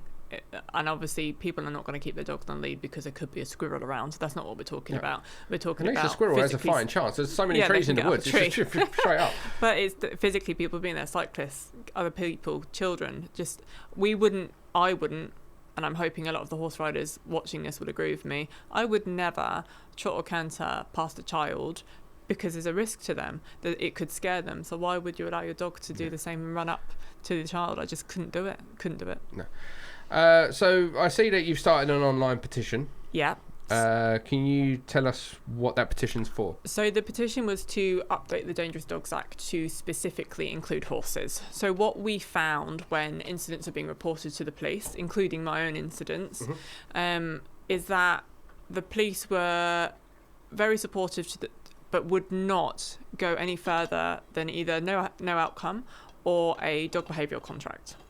So what was happening is the dogs were falling under the out of control part of the Dangerous Dogs Act, but within the Dangerous Dogs Act, it says about attacks on people or attacks on other animals, or the apprehension that it's going to happen, and the fear-based element. But because it was an animal, it just didn't matter. And that was the effect that was happening to riders. And so it got to the point where riders felt, well, what's the point of reporting it? Because there's never going to be an outcome. So the actual number of incidents happening are far higher than what we've got statistics on, because people just don't bother to report because they never see any outcomes. So what we're pushing for with the petition is to try and get the Dangerous Dogs Act updated, to try and get a specific part in there about horses and riders, because when you're sat on a horse and you've got a dog circling you, you're not going to show fear because you don't want your horse to see it. So you're going to sit there and be like, it's all right, tapping the horse. It's all right, you're fine, don't worry, just talking to the horse, and you're not going to show fear. So that fear-based element's gone straight off the back. So then does it come under the Dangerous Dogs Act? This is the problem. And so we wanted to get that updated. So the petition started, and we hit the 10,000 signatures back in January so that we could get the government response. And what we wanted from that was for them to basically tell us what we had to do next. And actually within that response was a clue. The Dangerous Dogs Act is not where we want to go. What we want to go with is the Countryside Code, because actually what we're asking for is already in the Countryside Code. but only between March and July. So in the Countryside Code, it says that dogs should be kept under close control or in a fixed 2-metre lead because of nesting birds and all of the ground stuff that's going on there. But the Countryside Code only goes between a certain month. So what we actually are now switching direction. Now we've got the clue from the government as to which way we should be going. We're trying to get the Countryside Code reviewed and extended for the whole year, because what that would mean is that there was clear breakage of the code and make it a legal requirement. So it's already there, guidance is already there, legislation's already there, but make it legal and make it the entire year. So that would protect other dogs, the wildlife, the livestock, the people. It would protect so many people just from making that legalised rather than just guidance as a code. It's a bit like the highway code at the moment, where there's some legal bits and some just, guidance. So horses fall under livestock, yes? Not when ridden in public. Not when ridden in public. How can it be livestock some of the time but not all of the time? So they're livestock when they're kept on agricultural land because of tax. That is the answer. So when the livestock bill was brought in, they excluded horses because of taxation purposes, because obviously back in the day everybody had a horse and it was going to become very expensive. So that's why they weren't included when they're ridden in public. So if they're on agricultural land, yes, they are livestock. But there's also lots of other grey areas and nitpicky bits around that, because my fellow campaigner Katie, her horse was attacked and killed by a dog in its paddock, not in public, on private land in paddock. But the police wouldn't count it as livestock. This is the problem. The laws are open to interpretation between each police force, between each individual officer, and we don't have clear guidance, and this is what we're asking for with the petition. Okay. So dogs are classed as property. They're not actually classed as a being, if you will. They're classed as property. Yes, they do have some laws around them and everything, like you must look after your animal. Yes, of course, yeah. But they are ultimately classed as property. If somebody breaks into your home and steals your dog, that's theft of property. Yes. Whereas if somebody breaks into your home and steals a child, that's kidnapping. Of course, right? Yeah. Are horses the same? Are they viewed as property? So yes, yeah. So the horses are viewed as different things in different situations. If you got into a road traffic accident with your horse, it's viewed as a mode of transport. If you got, if your horse was stolen, it'd be counted as property. If it's in a field, in agricultural land, it's counted as livestock. So horses get to bump around all the time, and I think that's part of the problem, is that there is no clear guidance on what a horse is classified as. Yeah.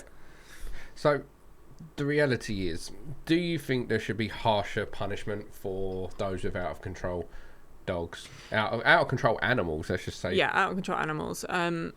Definitely not the animals, because out of all of this, I'm a massive dog lover, and I would never want a dog to be in a situation that was unfair to it because of the human's lack of education or training. But I think what we want to happen is, if we manage to get a legislation update or change, to actually hit people where it hurts, which is in their pockets. And I think there should be a fixed sort of penalty level of scheme where if your dog is out of control on camera very clearly for an X amount of time or whatever, you get, say, £100 fine or something. Do you see what I mean? But if it gets to the point where your dog is physically injuring a horse and rider and the rider ends up on the floor or whatever, then we're looking at suspended sentences. And I think it has to be situational dependent as to how far that goes. But there are some very irresponsible people out there that really probably do need to really more than stand talking to. You have better... What's the word I'm looking for? Better than me. I think if your dog attacks another person or another being, I think you should be held to the same account as if you went after that person with a knife or a weapon. Yeah, and I think that is another way of looking at it. And I think situational dependent, if your dog was out of control attacking my horse and I said, can you get your dog? And you went, no, I'm going to let it continue. At that point, absolutely. Yeah. Because at that point, you're using the dog as a weapon. I think half the reason why we have so many incidents involving dogs is because there aren't enough tough sentences on it. Police don't seem to care about dog-on-dog incidences. No. It's because it's an animal. Police don't care about dog-on-horse incidences. They don't really care about livestock incidences. No. they barely care if somebody gets bit, unless it's a breed that makes a newspaper. If an XL bully bites somebody, then the police are turning up at your door. If a pit bull bites somebody, the police are turning up at your door. But outside of that, nothing seems to really happen. No. And if it does happen, it's often a suspended sentence. That's worst case, or a slap on the wrist. Exactly. I think if there was a legit fear that if my dog was to cause serious harm to another, whether that's a human being, whether that's another person's dog, whether that's another person's horse, another person's animal, if there was real fear that I could actually go to prison here, I think people might think twice. And we talk about this all the time, and I've said this to many people. Legally, I know I can't drive my car without insurance. Some people still do, but they know what the consequences are going to be. So why can't we have the same sort of, that's the law, shouldn't do that? I could end up in prison if my dog does that. Why have we not got that? And interestingly enough, I actually did a Freedom of Information request to the Crown Prosecution Service a few months ago to try and get statistics for the actual prosecutions under the Dogs Act, the Dangerous Dogs Act, livestock laws, anything that involved a dog on attack on a horse. The CPS unfortunately told me that it would cost them too much money to fulfil my request, because when they do the prosecutions, they don't tick a box that says it was a dog versus a person, it was a dog versus a horse, it was a dog versus a dog. It's just a dog. So to divide up those incidents into each category, they haven't done. But what I can tell you is that between the first quarter of the year in 2024, there are over 2,000 prosecutions, but we don't know of what. But there were 2,000 prosecutions. They could have just been dogs on people, because I don't know of a single prosecution that involved a horse. Do you know of any prosecutions that involved dog on dog in that time period? No, I know of one person that had to go to court because their dog jumped on the back of... their dog was out. Spaniels come over, jumped on the back of this person's dog, so spaniel, so that dog's told it to piss off. She happens to be related or in a partnership or someone really high up in the police, and they prosecuted. They went to court. But outside of that, was more of who you know. Who you know. The connections work wonders, don't they? The reality is it's not difficult. If you've never been around horses, if your dog's never seen horses, and you're going to go places where horses could frequent. Because let's be honest, if you're going to a dog park, horses aren't going to be there. No, if you're going to go to the play park, the horses are not going to be there. If you're going to a football ground or a recreation ground, the horses are not going to be there. And if they are, I'd be questioning if they should be. Yeah. If you're going to the countryside, if you're going to the woods, if you're going places where you're likely, where horses are allowed to frequent, and your dog's never seen them, and you don't know how your dog... Keep your dog on a lead. Yeah, you can put your dog on a 30-foot lead, a 50-foot lead, a 100-foot lead. The beauty of it is you can get customised leads to however long you want them to be.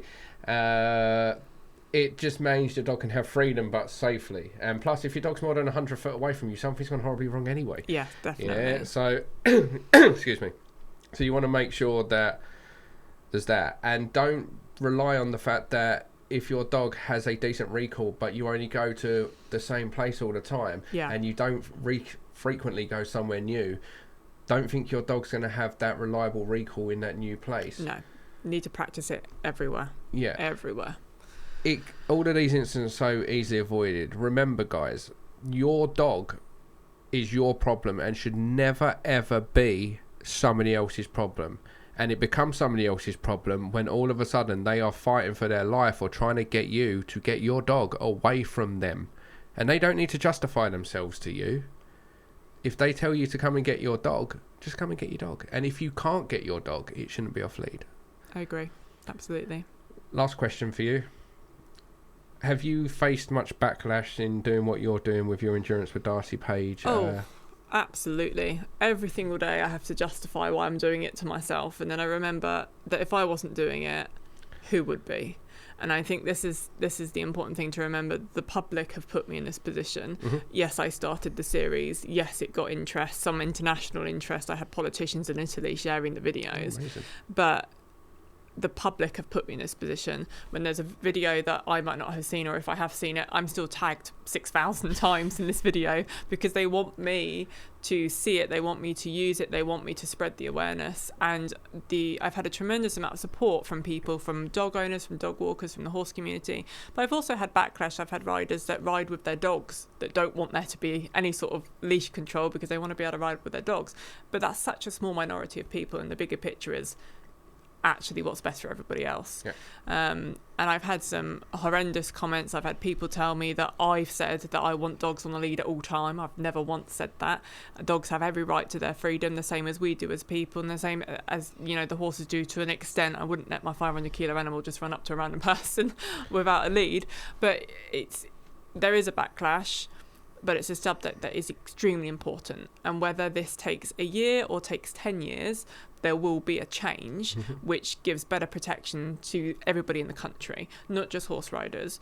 And I've now picked up the equestrian campaigner logo. Oh, wow. I don't know where that came from, but that's what I've been named.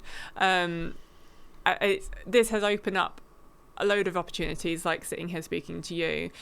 But it's so important, I think, as an equestrian community and a dog community to actually come together and hold people accountable. Because me posting these dog videos, I get some horrendous comments. I've had death threats in my inbox. I've had all sorts of things. I'm too thick-skinned to care, and I'm going to keep going. I don't care. I'm 6 foot tall. I've got ginger hair. You can't bully me. I just don't care about it. But we do need accountability, and I'm not going anywhere. I'm going to keep doing this series until we get change, and I think it's so important. That's perfect. So I said a little message to the dog community out there. Just obviously be responsible. Keep your dog on a lead if you don't know how it's going to behave.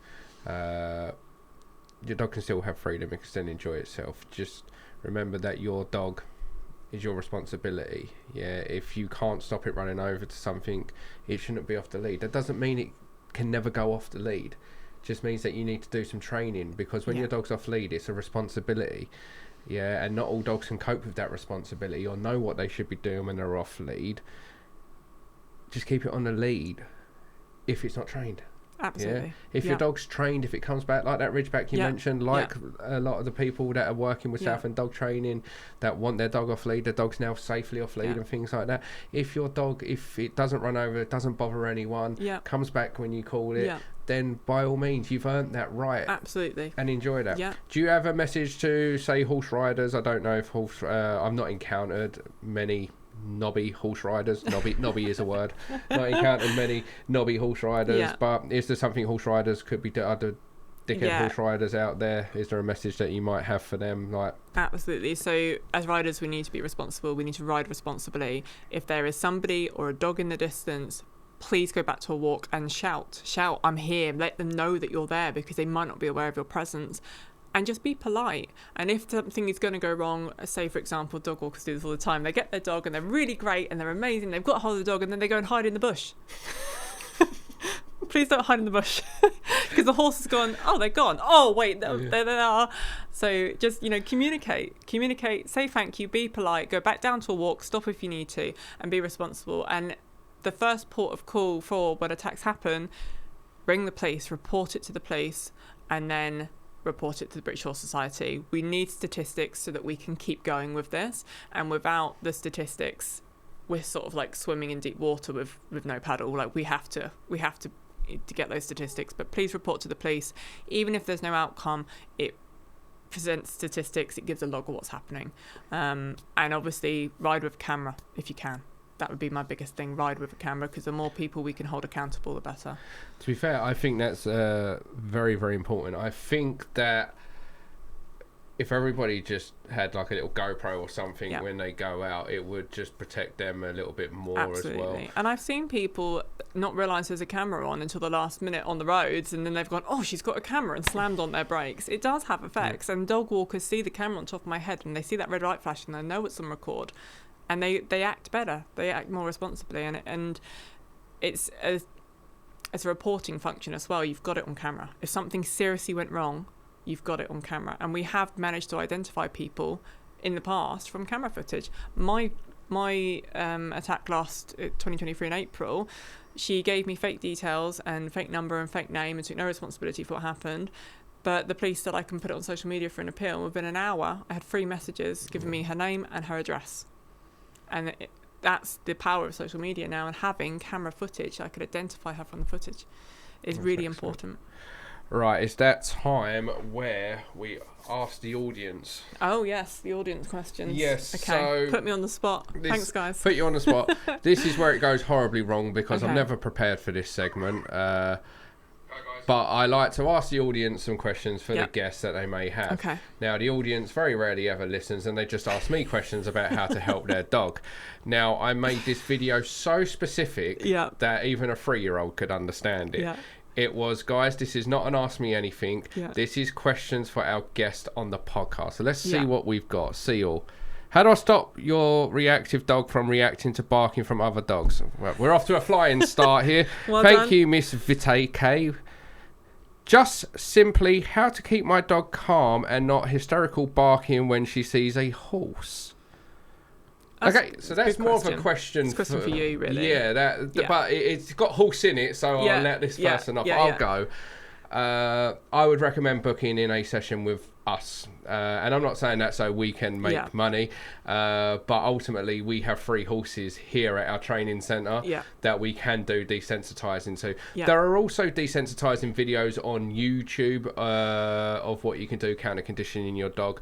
First thing I'd say, make sure your dog walks properly on the lead. You're not fixing any kind of lead reactivity until your dog walks nicely on the lead. If your dog doesn't understand the lead, it's dragging you all over the place, you're going to really struggle to stop the reactivity.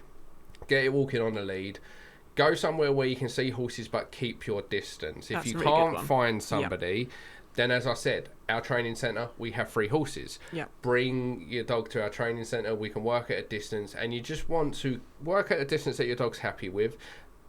A lot of people wait for your dog to disengage from the horse before they reward it. I like to, the second your dog sees a horse but before it reacts, reward the dog there, move backwards. The horse is a positive thing. I want to change the sight because for many dogs, when they see the sight, they start to fixate. That fixate builds to reacting. So I want to change the emotional response. So see a horse, mark, reward, move back. Reward your dog, get a little bit closer. What starts to happen is your dog starts to look at the horse and then look at you, look at the horse, look at you, because it's looking for the treat. So you sort of, a bit of reverse psychology. I'm going to reward you for looking, but it's actually going to force you to start looking at me. Absolutely. But so obviously there are trainers out there that have access to horses and things like that, or if you know someone that's got access to horses, start at a distance. Absolutely. And I think also, stop and ask the rider if you can say hello, because a lot of riders will say yes, absolutely, and stop and have a chat with you, and just, even if it's for just 10 seconds, it gives the dog that bit of socialization with the horse in front of it, and then keep walking. Perfect. My daughter rides in the forest and 2 off-lead dogs run behind her, no owner. What's the best thing to do? Daughters to stop riding and turn to the dog so the horse can see them, because then what happens is you also need to stand still and turn the horse to the dog so that the horse can see what it is that's run up behind it, because that's the biggest spook thing. Oh my god, something's come from behind, and the horse is going to run forward, and then we're going to get into difficulties from there. Stop and turn around. If there's no owner in sight, you then have to make a decision what you're going to do. Shout out would be the first and foremost. Shout that you're there. Can you get your dog? Shout a couple of times if you can. And then from there, it depends on what happens next, really. It's a very difficult question to answer, but please remain calm. If it's safer, get off the horse so that the dogs can see you're a person. If they're on your own and there's no one there and the dogs are just sniffing and there's no actual physical, nothing going on, they're just wondering what it is, say hello to them. I think dogs will react better when there's a person there. I don't know if you'd agree with that, but I think being a person present. Can you... I saw this on Yellowstone, and obviously this is... Yellowstone is my horse knowledge. But it's not just Yellowstone. Obviously, it's a wild practice that you see a lot in America on cattle farms and things like that. They will use the horse to charge at the cattle sometimes to drive them into certain areas. Could you do that? You could do that. Because with 9 times out of 10 with a dog, if it charges at you, if you stamp your foot or charge back, I did it the other day. I was out on a mountain bike with my cameraman and business partner, and as we're going down this road, this dog's come running out his front garden, chasing us down the road. So I've just stopped, span round, got off the bike and just ran at the dog, and it freaking hightailed it straight back into the house. Because again, most dogs, because they are babied and spoiled, are all noise. Yes. Yeah, you can do that on a horse. The issue that you've got is it depends on the experience of the rider and how well trained the horse is. Because what we don't want to do is put the horse in an already stressful situation and then charge the horse at the dog and then lose control of the horse. That's not what we want to do. And also, I think as responsible riders, we wouldn't want there to be any injury or harm to the dog if we couldn't then stop the horse.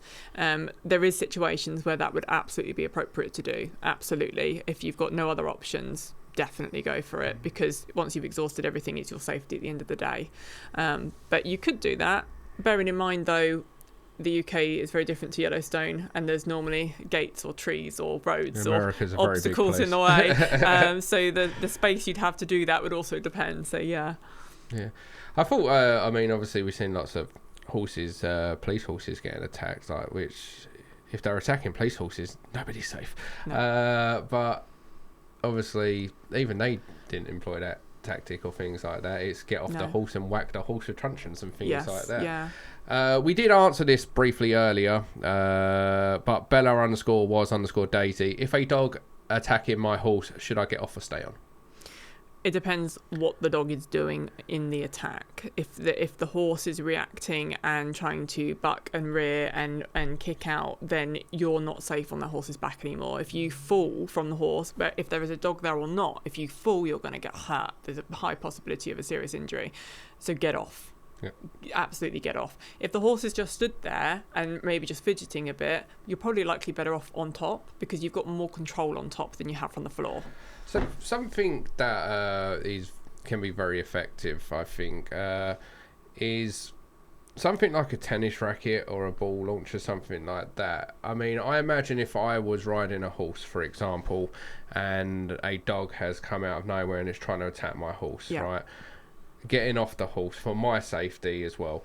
But having something like a tennis racket that you can put between the dog and the horse, right, to sort of shield it, and then you've sort of got something that you can start to usher the dog away, or just do what I do and be completely fucking crazy and just grab hold of the dog. Like, if I've ever been out, I look at it, if a dog's attacking, like a dog tried to attack my dog, first of all, I'd put my dog behind me. Obviously, it's more difficult to put a horse behind you, but my job would be to get between the dog and the attacking thing. And then if I have to, go on the offensive. I think you're going to have much more success being off a horse, like being able to go after that dog. Absolutely. But it is a high risk situation because obviously you've got to try and get yourself between that dog and the horse. Absolutely. And the dog can run in between the horse's legs much quicker than I can swap sides. And obviously I'm tethered to the horse using the reins. So at that point you're a bit stuck. I mean, there are horse riders that carry whips, and I know riders have used their whips on dogs to get dogs away from them. Horse whips, as strong as people think they are, actually the force you probably need to really affect a dog, the whip would snap. So it depends what kind of whip you've got. If you've got a hunting cane, it's going to hurt a lot more. But they have been used to try and get dogs and deter dogs away and get them off. There has been some success with them, but not everyone carries a whip. No. But again, it's people should think about the worst case scenario. Absolutely. For me, I always carry a spare slip lead in my pocket.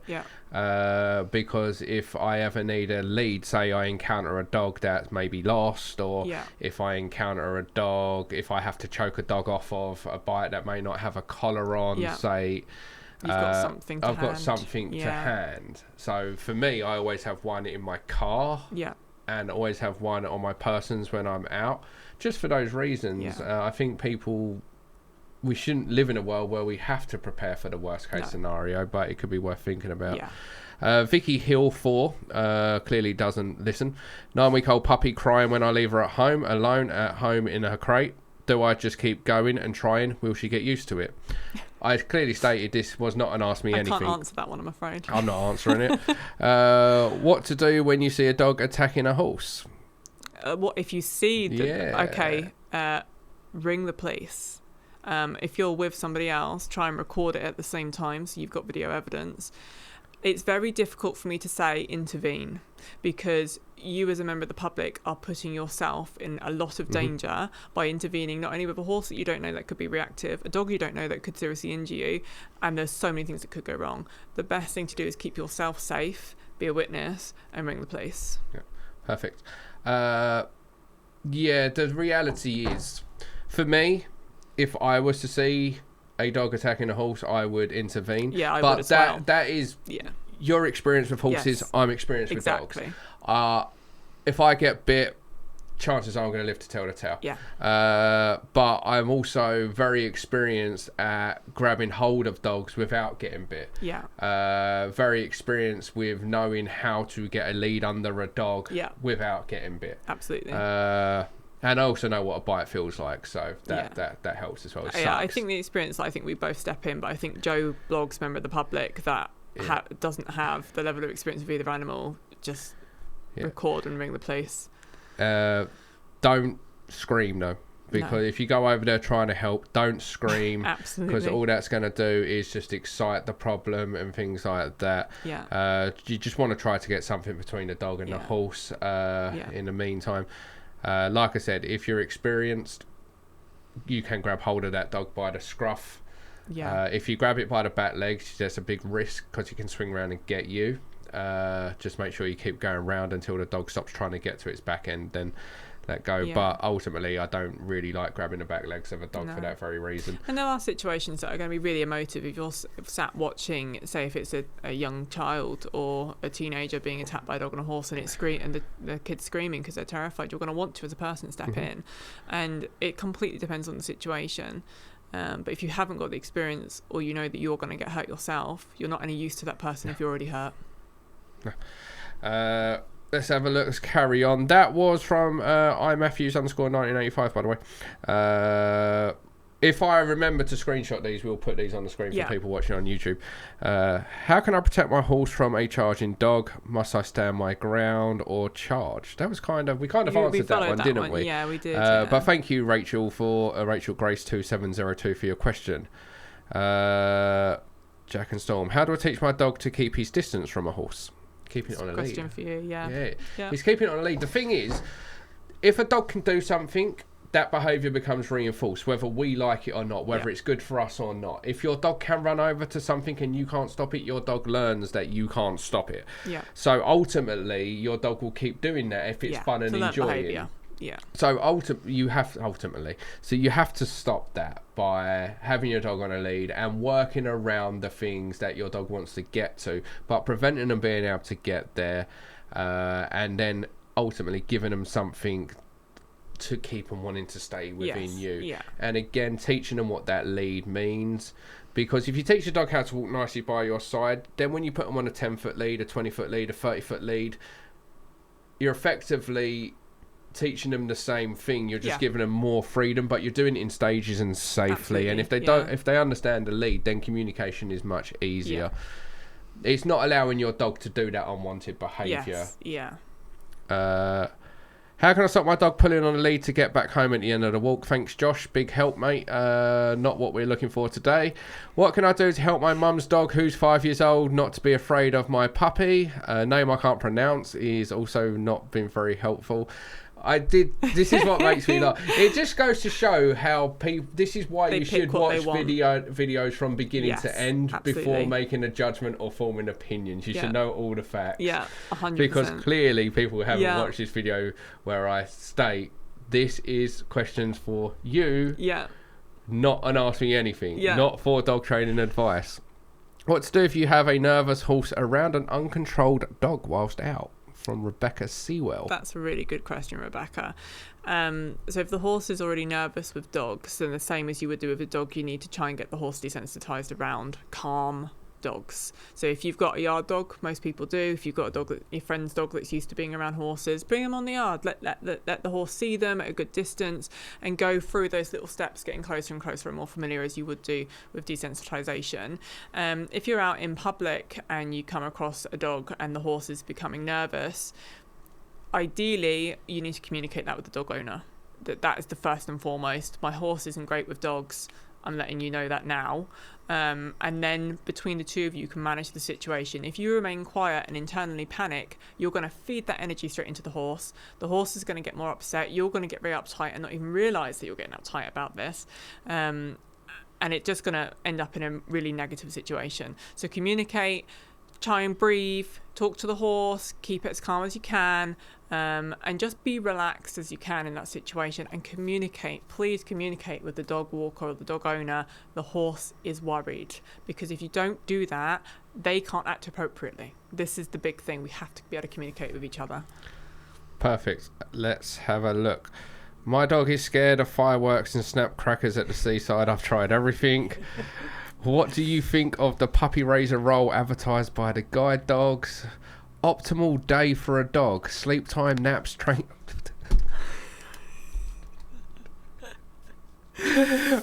Oh, right, we've got a horse question. Here we go. Yeah. I think we are actually going to make this one the last one. Okay. This is from Anna CV87. And again, if I've butchered the names, if they're listening, I apologise. Yeah.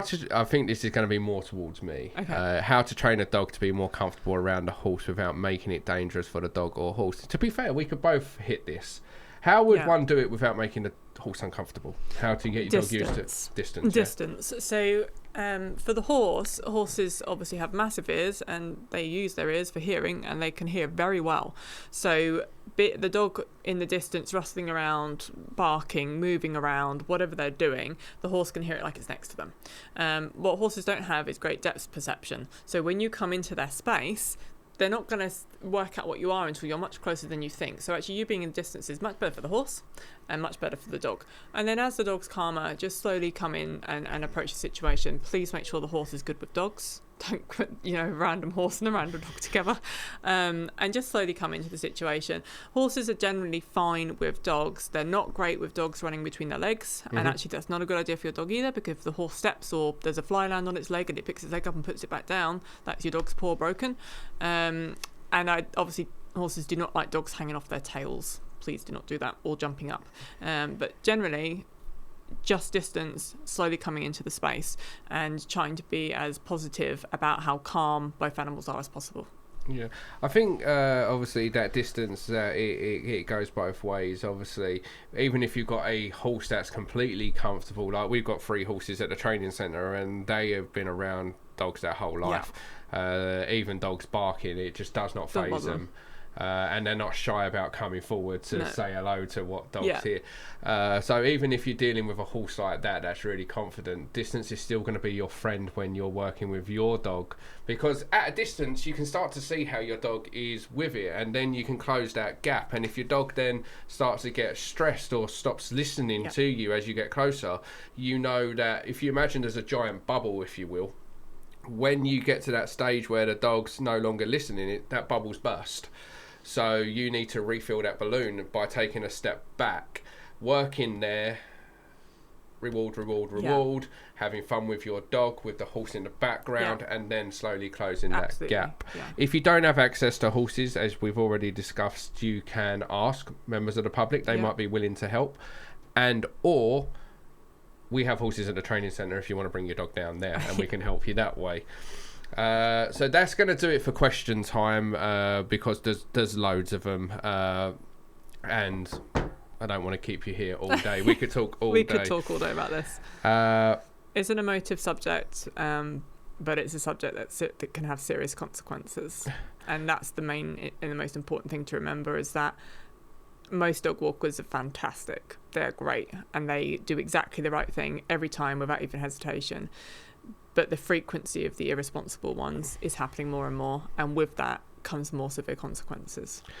The thing is, with irresponsible dog owners, it ultimately will ruin it for others. Yes. It will come a time where if something doesn't change, we could very much see all dogs on lead at all times, or all dogs muzzled. And there are laws around the world that already have those in place. There are countries that already have leash laws in place for dogs in public, and we don't want that to happen as riders. We want your dogs to be able to have that freedom, but until something changes where people, either a law comes in or a legislation updates or something is reviewed where people respect it more, that's what's going to end up happening, and that's the unfortunate way it's going.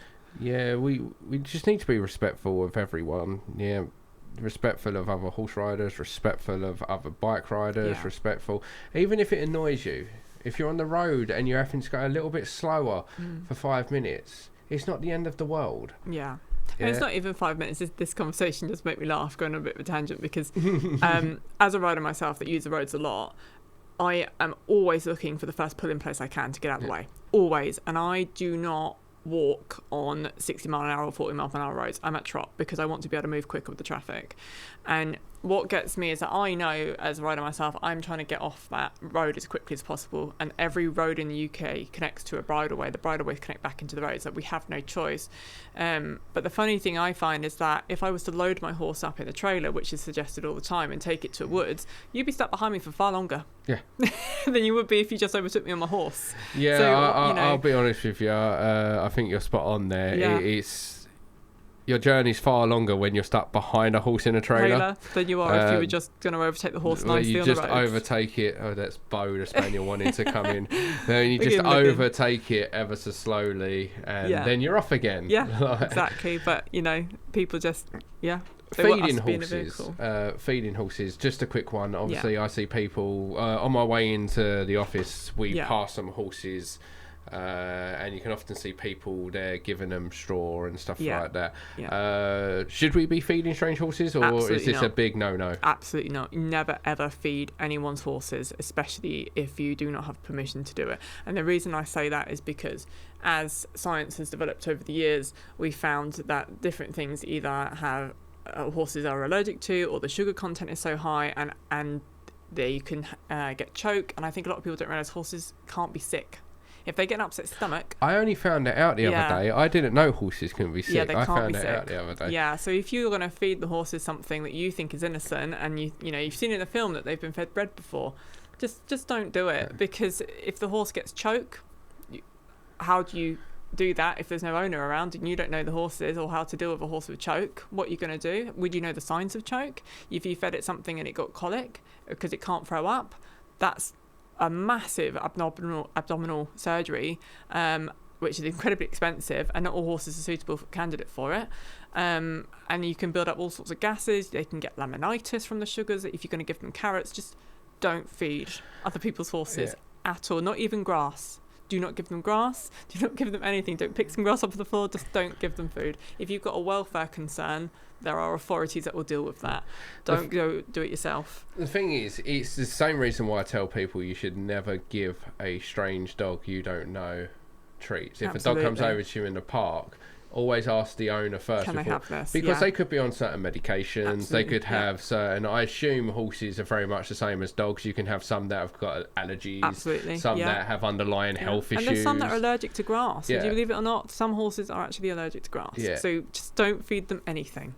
You could have a horse on medication.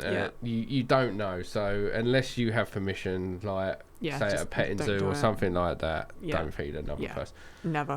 Never do it. Wicked. Glad we cleared that one up. Well, Victoria, thank you so much for coming on. Thank you for having me. And before we say goodbye to our audience, where can everybody follow you, learn more, see your videos, see this petition, etc.? So if you want to find me, you can find me on Facebook, Instagram, YouTube and TikTok under the same handle, Endurance with Darcey, Darcey spelled D-A-R-C-E-Y.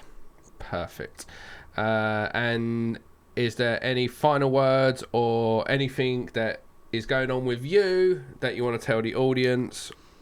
It's entirely up to you. Well, thank you very much for having me on here. This is really exciting to do. And thank you very much actually to everyone that supported this. And it's not just the followers that are supporting, it's the organisations that have given us support, it's the companies that have given their time and resources to this and to the petition, the riding clubs, British Horse Society, Katie especially, my fellow campaigner. She's been fantastic. She does so much work behind the scenes, and the members of Parliament that are finally coming on board and helping us go through with this. So just a big, massive thank you for all the support the series has had, and hopefully we'll continue with it and just keep going and be positive and learn together. Wicked. Thank you so much for coming on. I know it was a long ass journey for you to get here today. Worth it though. I really, really do appreciate it. I really hope the audience at home has learned something or got something valuable from this podcast. as we've discussed, this is such an important topic. No dog should be attacking other dogs, should be attacking other people, other horses. It's so easily avoidable if you just be responsible. If you don't know how your dog's going to behave in certain areas, keep it on a lead. Don't bank on your dog always having a decent recall because you've only ever tested it in the same places. If you never go nowhere new, or your dog hasn't seen horses, hasn't seen wildlife or things like that, keep your dog on a lead if you're in an area where you're likely to encounter it. Just remember, guys, your dog, other people, bike riders, horses, they all have the right to use this same space. We just need to be respectful. Thank you. Thank you for coming on. Oh, that's good. I need to stand up. I did legs at the gym yesterday and they are so... my legs